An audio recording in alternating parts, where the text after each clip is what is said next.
Good morning, good afternoon, good evening, wherever you're viewing from. This is Laura Thompson with TAN TV, the African American Network, where we have a local feel with a global reach, and you tune into the coffee break. This is a Friday. It's kind of coffee break time in San Antonio. It's a little bit earlier. We're talking to a phenomenal young lady, but she's in Stockton, California right now, and so we're going to have a fun conversation about what she does and who she is and where she's from and all those good things. So before we start the interview, could you give us a little background information on you, like who you are, what you do, why you do it, where you're from, all of that good stuff?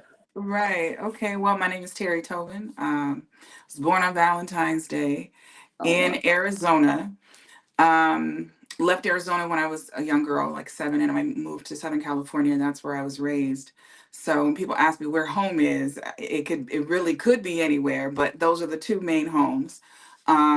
After I attended school um, in high school in California, we moved to ATL, then I transferred to Howard, and so I got a taste of living on the East Coast. And so again, home is wherever I am. This is how I feel. Um, but throughout that whole time, music has always been a part of my landscape.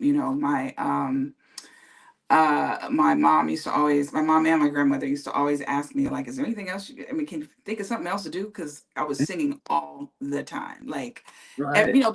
back in the day, the TV commercials and all the jingles from TV shows, I Mm, sang them all.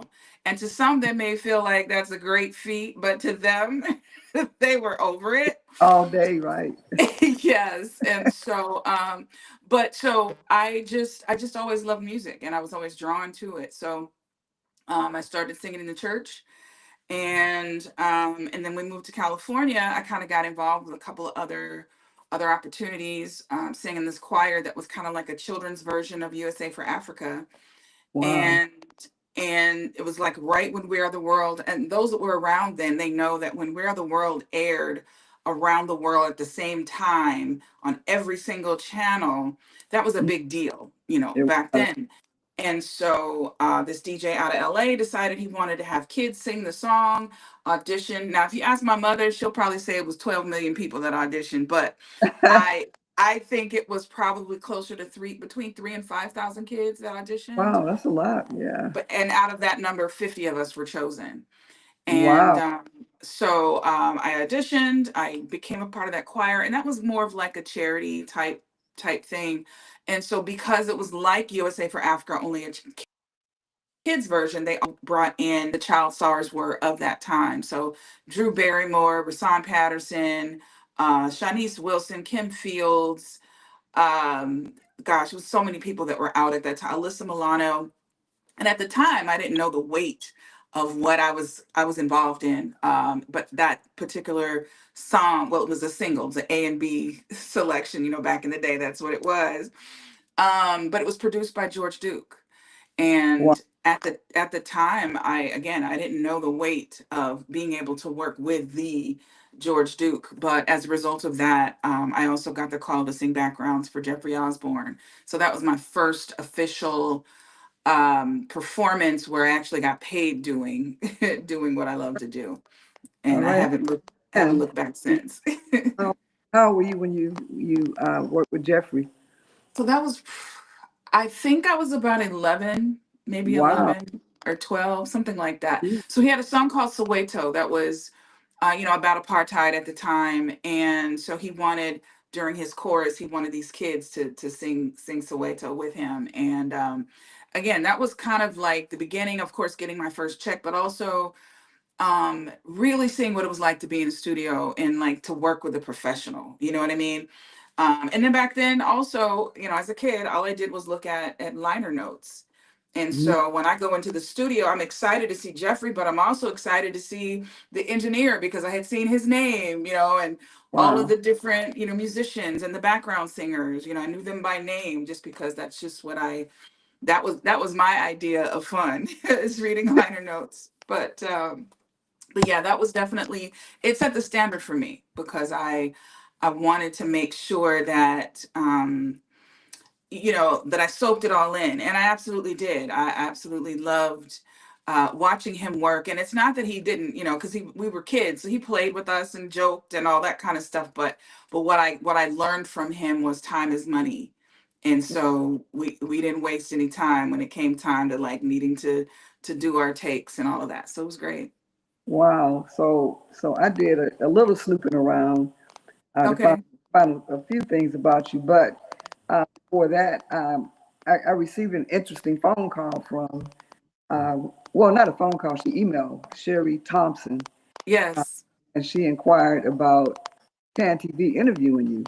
And Hmm. so, normally I don't really respond. I guess I should, but I really don't respond to random emails because Right. Right.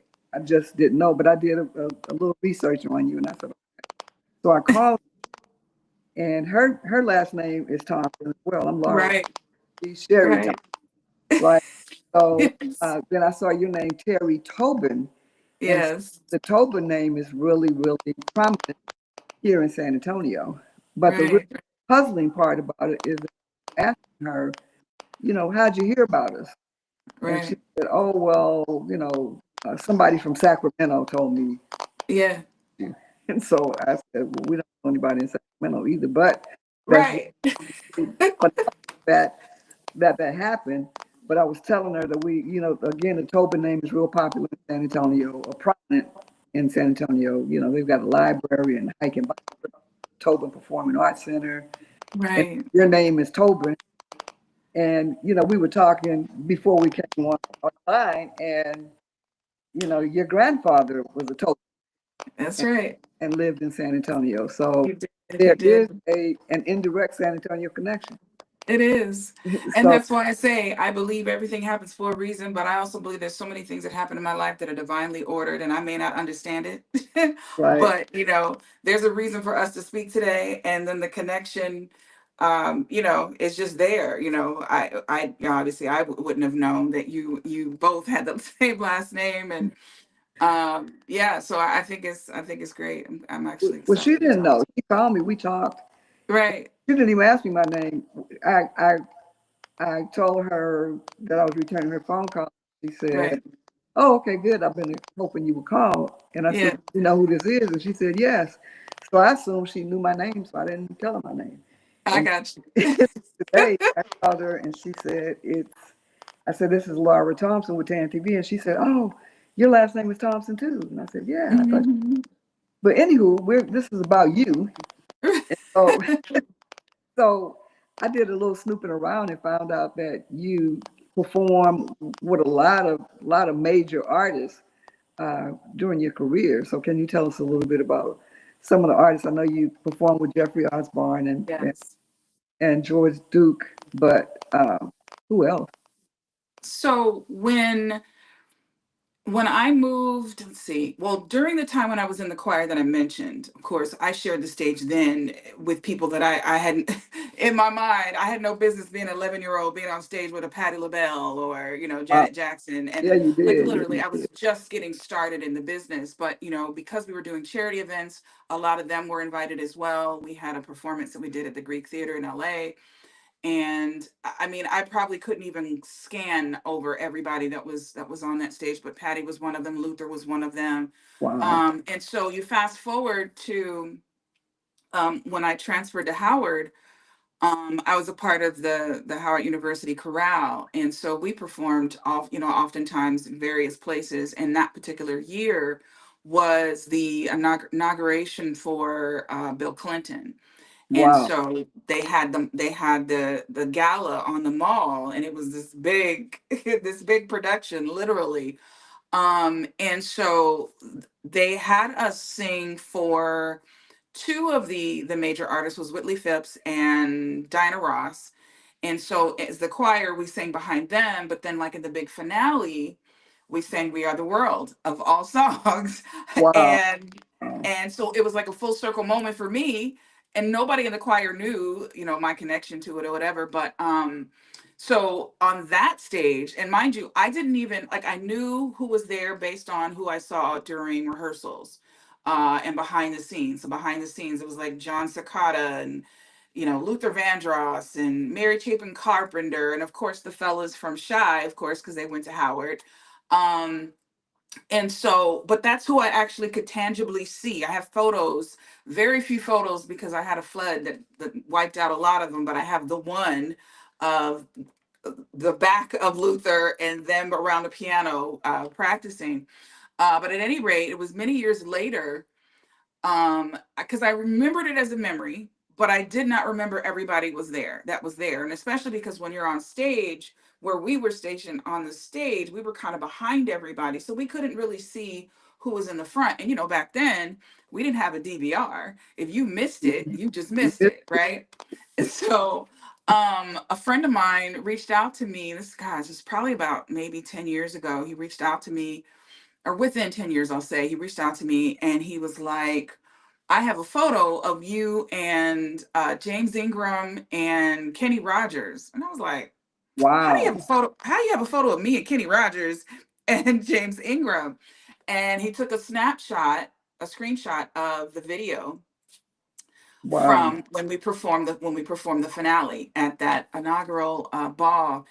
And you could barely see me.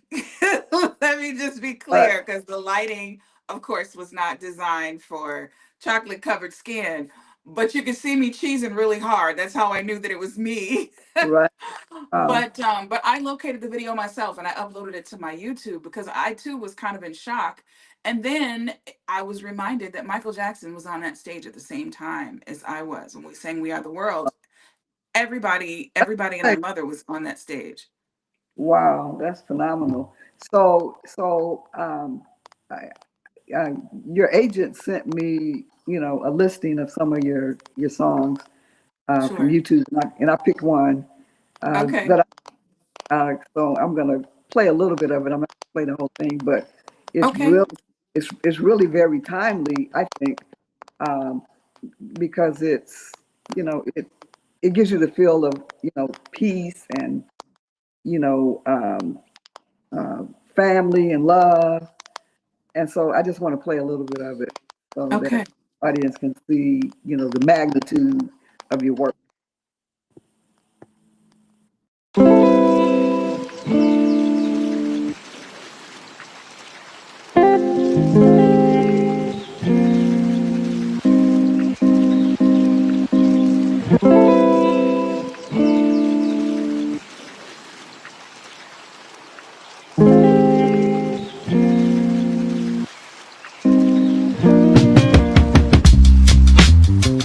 Sunrise, and I'm feeling brand new.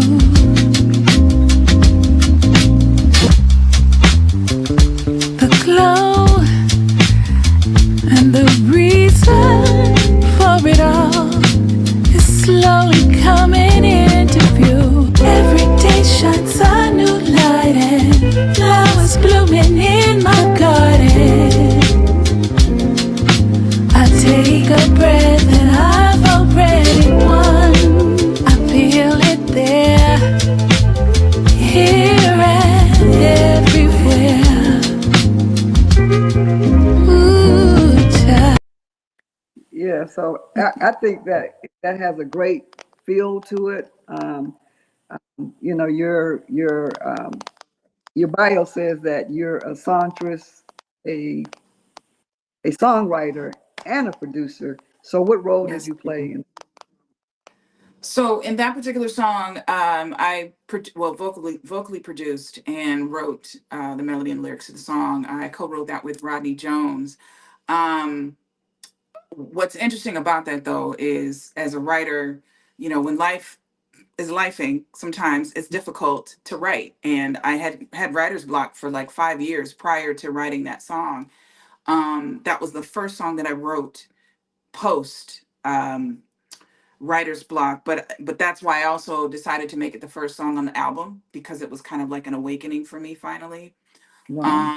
And there's so many, like when I first wrote it, I wrote it because it was, I was all in love, because you know how it is. You're in love and it's rainbows and unicorns and everything is just wonderful.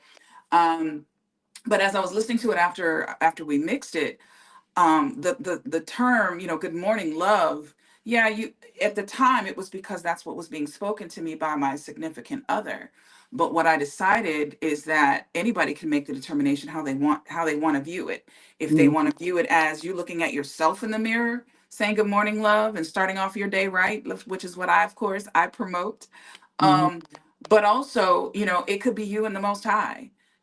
Every day that you wake up above ground is a blessing. And so you have he literally, he or she, whatever you believe, could be saying good morning love to you every time you wake up. So it took on a different meaning for me, as time has gone on, and the more and more grateful I become every day that I get to wake up and do what I love to do. Wow, that's awesome. So, the reason for this interview, I wanted to learn a little bit more about you and the viewing audience to learn a little bit more about you, other than just that, you're a songwriter, producer, vocalist. But you're going to be at a second annual jazz festival in Stockton, California Yes, ma'am. tomorrow.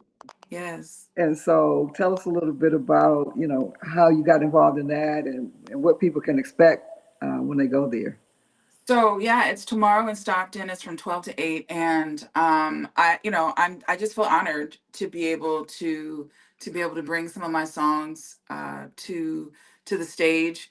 I am partnering with Jay White, who's a saxophonist. He also lives in Arizona, so we all flew out this morning. Um, and so we got a little bit of jazz, a little bit of soul, and the other jazz artists are Phil Denning, Hank Bilal, Kevin Ross, who I absolutely love, who's also another R&B artist, and then our headliner is Raheem Devon. And Wow. so it's really going to be a jam-packed show. We have a tribute to the late great Frankie Beverly. Wow. You can't have a gathering of souls without there being some sort of tribute to him. And then Jay and I are doing a tribute to the late Angie Stone as well. Wow. Because Angie has also been a part of the organization that's put these shows on. She's been involved with them for a lot of years, and so it was only right for us to pay homage to her as Absolutely. well. So Absolutely. it's going to be a great show. Wow. So it's crazy when I received your photos. Uh, for some reason, the first person I thought of was Angie Stone. I don't know why. Yeah. And I'm like, Laura, this is not Angie Stone. This is Terry Yeah. Tobin. Um, Yeah, a lot of people, but if my entirety of my independent career, they've always compared us. Not even just compared us, but they always, oh, you remind me of Angie. And part of it, I'm sure, is the stature, because I'm a curvy woman. You know what I mean? I'm a chocolate sister. But the irony to all of that is, I probably would not have had an independent career had it not been for the fact that the songs that we wrote and pitched to her team, they declined them. So wow. the song that I have called Free, we're doing that tomorrow. I released it independently. It was number one for 13 weeks in the UK Soul Chart. Wow. And prior to that, I had been told I didn't have the look to be an independent artist and all these different things. And so I was focusing on songwriting at that time. And so we pitched it to her team, and they passed on it. And Wow. so when they passed on it and some other people that we pitched to passed on some of those songs, I was like, well, maybe God's trying to tell me something. Maybe it's because I Wow. need to put this music out. So I find it's the strangest thing to me that had she not passed on them, I probably would not have had the gumption to finally release them as my own. And truth be told, I don't know whether she personally ever heard the music. Because Yeah. when you Oh. have people, you have a team, they make decisions for you. Hmm.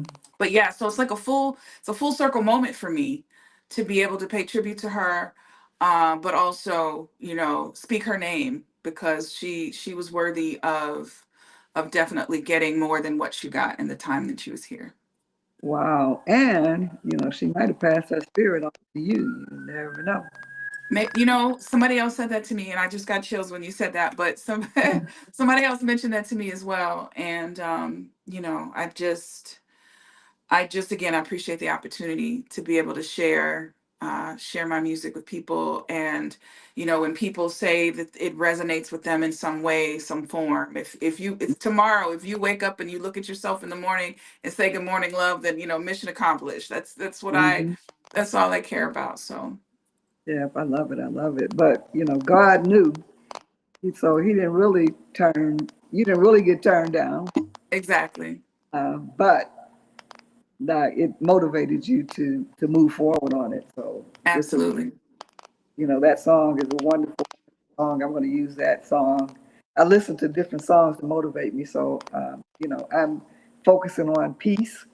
And so that Absolutely. song gave me peace. And so we use that song in the mornings as one of my most Absolutely. songs. So, Yes. so, um, so the event is tomorrow. The jazz festival is tomorrow. Yes. Yes, ma'am. So, June 21st. so what time? Do you know what time it's going to be, and what time you might go on and people can tune in? So, I believe the doors open at 12. I know they have a couple of other acts that are going to go on before us, but Jay and I are kind of the newbies of the crew, so we'll get start earlier in the day, in the afternoon sometime, and then they keep adding more artists as time goes on. But it's from 12 to 8 tomorrow at the Weber Point Waterfront Center. Wow, I haven't seen this space yet, but all the pictures I've seen, and all you got to do is tell me waterfront, and I'm sold because I live in oh, Arizona. So, wow. So it so sounds a breeze is appreciated. wow, and that's kind of the waterfront is kind of the theme of your the song that we just Exactly, played. exactly. So it's super exciting. I'm so glad that I had an opportunity to speak with you. I wasn't expecting it, um, and it just kind of popped up in my email box, and here you are. Yeah. Um, so, so tell us a little bit about you. You're going to be at this jazz festival, but I'm sure you have some upcoming things coming up I that you do. I share with us. do. So I'm preparing to branch out because I released this album called Forever in February. And so the goal is to kind of pop up in certain cities as much as possible to kind of share the new music. This is my fifth project. And so what I had not been able to do prior to now is to be able to tour as much before being a single parent. I had to obviously choose motherhood over those things. But now that my son is an adult, I am, trying to take advantage of those things. But so I'll be in DC on August 13th. I have some other dates that it's not solidified yet, but let's just say that I will definitely be on the East Coast, looking to bring some dates to the Carolinas and Atlanta. Okay. And I'm also looking to come to Texas. So we are definitely open to bringing our show wherever it's appreciated. Like that's really the bottom line. And I would love to come back to San Antonio. I was sharing with you how long it's been, but I Wow. would love to come back. I would love to come back. So definitely working on that as well. Well, all right, Terry Tobin. I think that you will be a great asset to San Antonio and to the Tobin Center. Uh, Yes, and let's speak that into existence. indeed, indeed, yes. So you're going to be traveling and performing up through the end of the year. Yes, actually, I am. I have. We just finished our Juneteenth event this past weekend. We did it over the weekend. Okay. So I have some things that I do locally in Tempe, Arizona. But let's see. So I do DC in August. September, I can't say those dates yet, but October I'll be in Vegas. November I'll be doing some things in California again. I'm sorry, Arizona again. But working on some other dates in California. So the best way for people to like keep track of me if they want to know like where I'm going to be, there's an Okay. app called or website called Songkick. So SONGKICK.com. And Okay. what you do is you put in your email address and you put in your zip code and then you also put in your favorite artists. And then it'll notify you when dates have opened up near you. That way you never miss, when that person is coming. So I always encourage people to do that, because just like now, I have some things that are being negotiated, but I can't really say those cities yet. But Right? once they're solidified, then you'll get notified if you sign up with Songkick. Or you can also follow me on social media, because I also announce them there. Wow, that's crazy. They have an app for everything, don't They they? do. They do. They Y'all do. sign up for Soundkick, download the app, uh, Absolutely. keep track of what Miss Teri Tobin is doing and where she's going to be. And, you might be surprised. She might pop up in San Antonio That's sometime right. 26. Who knows? That's right. That's right. Because she does have roots here. I do. Right. So this has been a great, great, great conversation. I'm going to take a brief station break and then we'll come back and wrap everything up and let you give your closing remarks. But I Okay. appreciate you taking the time, your busy schedule, to come out and hang out with us for a little bit. And I want to talk a little bit about, what y'all did for Juneteenth and what y'all know about Juneteenth. Okay. It's Phantom.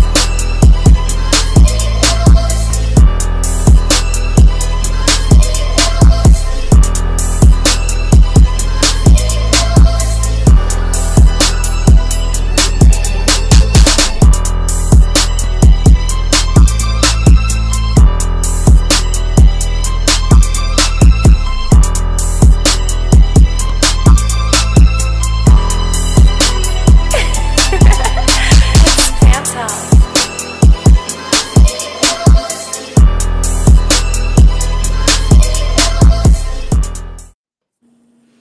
So, Juneteenth originated out of Texas, out of Out of Galveston, Galveston. Texas, That's right.